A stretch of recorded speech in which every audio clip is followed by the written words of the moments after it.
anak-anak ibu kembali bertemu dalam pembelajaran kali ini dengan topik interaksi antar negara-negara ASEAN. Berbicara tentang interaksi berarti adanya hubungan timbal balik. Hubungan timbal balik berarti menghasilkan yang namanya kerjasama. Apa itu kerjasama?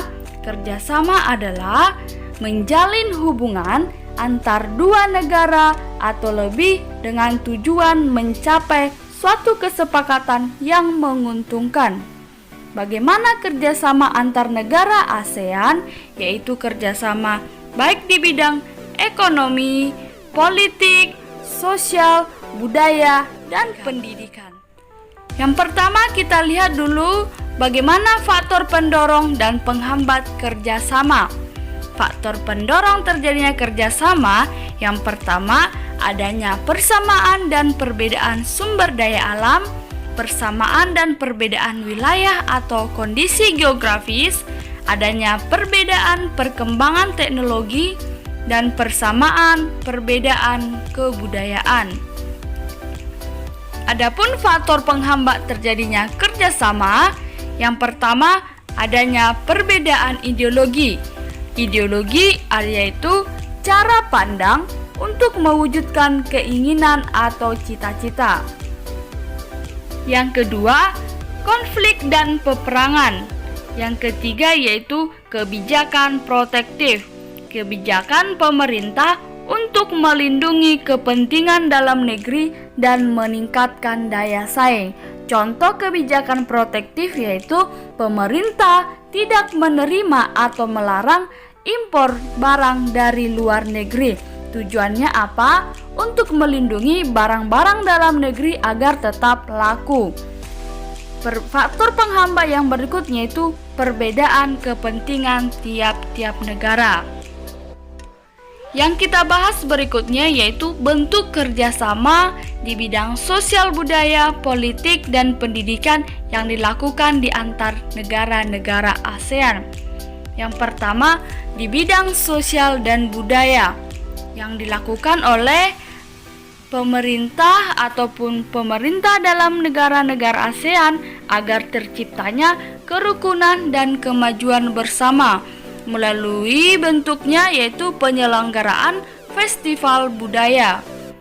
Yang berikut bentuk kerjasama di bidang politik, pertahanan, dan keamanan yaitu untuk menciptakan keamanan, stabilitas, dan perdamaian antar negara ASEAN.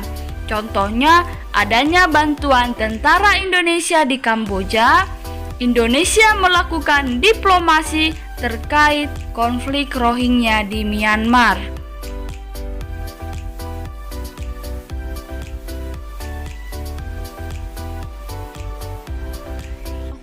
Di bidang pendidikan, yaitu adanya pertukaran pelajar, pemberian beasiswa, dan kegiatan olimpiade yang dilakukan di kawasan antar negara ASEAN.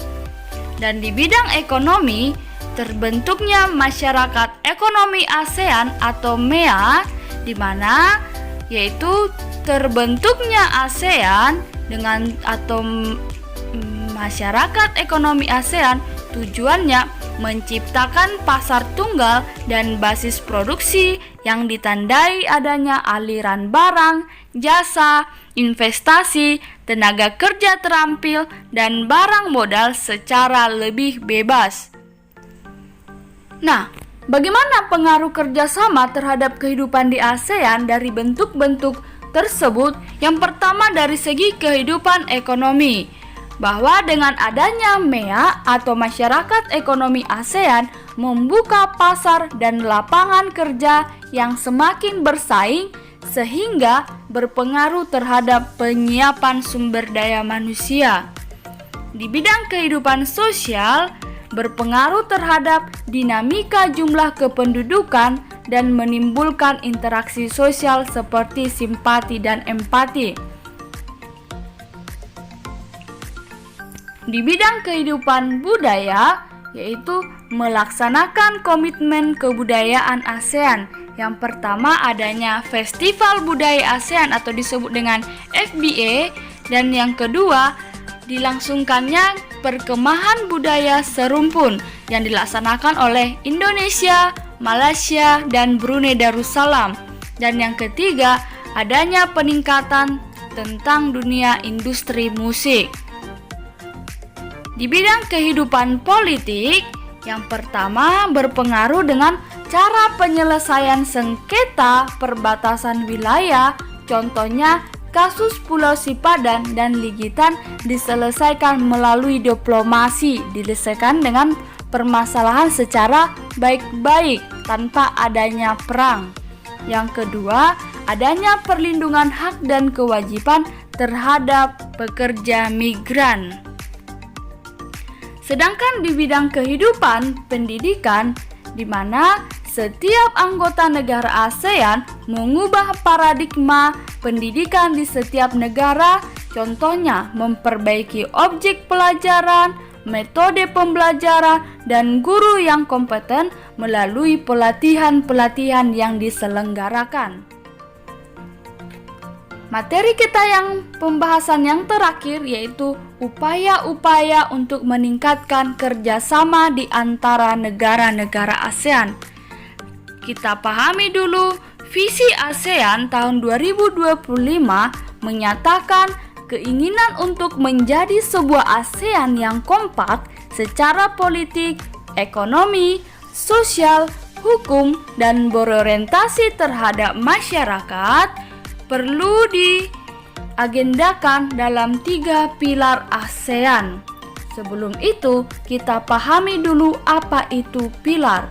Ibaratkan sebuah rumah, tanpa adanya pilar atau yang disebut dengan pondasi, maka sebuah rumah tersebut tidak dapat berdiri dengan kokoh. Begitu juga dengan kerjasama di antara ASEAN, tanpa adanya pelaksanaan akan agenda terhadap 3 pilar ASEAN ini, yaitu politik, keamanan, ekonomi, sosial, budaya, tidak terlaksana dengan baik, maka visi ASEAN tersebut tidak akan terwujud. Nah, bagaimana cara mewujudkan 3 pilar ASEAN ini agar terlaksana dengan baik? Yaitu adanya dorongan seperti adanya kekompakan, konsistensi, keterbukaan, saling memiliki, saling menghormati, kesetiakawanan sosial, sehingga stabilitas kawasan Asia Tenggara dan pemenuhan kebutuhan di kawasan Asia Tenggara dapat tercapai, dan kerjasama di antara negara-negara ASEAN diharapkan bisa berorientasi terhadap masyarakat. Baiklah anak-anak ibu, demikianlah penjelasan ibu mengenai subbab bagian B, menjelaskan tentang interaksi antar negara-negara ASEAN. Nah, semoga kamu memahaminya melalui evaluasi yang ibu berikan. Coba kamu jawab dan kamu kerjakan di buku catatan ataupun di buku latihan, dan silahkan kamu foto, kamu kirimkan melalui Google Classroom. Terima kasih. Terima kasih SMP Asisi bersama meraih prestasi. Salam IPS.